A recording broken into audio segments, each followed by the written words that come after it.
எங்கள் அம்மா திடீர்னு ஃபோன் அடித்து வீட்டில் வெட்டியாக தானடா இருக்க, காட்டுக்கு எங்களுக்கு வடை வாங்கிட்டு வாடான்னு சொல்லிட்டாங்க. நான் வடை வாங்கிட்டு போயிட்டு அப்பா கிட்ட சொன்னேன். அப்பா அந்த வரண்டா தம்பி அப்படின்னு வந்துட்டார். எங்கள் அம்மாவை கூப்பிட்றேன், அப்போ தான் சின்சியராக ஒர்க் பண்ணுற மாதிரி நடிக்கிறாங்க. அப்புறம் எங்கள் அம்மா கிட்ட கொடுத்தேன், அவங்க ஆளுக்கு 2 கொடுத்தாங்க. எல்லோரும் வடையை சாப்பிட்டு தண்ணி குடித்தோம். எங்கள் அம்மா உடனே வடை சாப்பிட்டல வேலை செய்டான்னு சொல்லிட்டாங்க. இன்றைக்கி அடிவேப்பில் தண்ணி அடிச்சுட்டு வந்து ஆட்டுக்கெலாம் தண்ணி வைடா அப்படின்னு சொன்னாங்க. அப்புறம் நான் போயிட்டு தண்ணி எடுத்துக்கிட்டு வந்து பெரிய கடா, சிம்பா, தங்கச்சி, வெள்ளைக்கொரா, வெள்ளைப்பையன், அம்மா, பெரிய ஆடு அப்படின்னு எல்லா ஆட்டுக்கும் தண்ணி காட்டிட்டு எனக்கும் தண்ணி காட்டிட்டு அம்மாவுக்கும் காக்கும் டாட்டா சொல்லிவிட்டு வீட்டுக்கு கிளம்பிட்டேன்.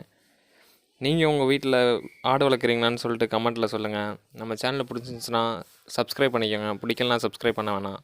தேங்க்யூ.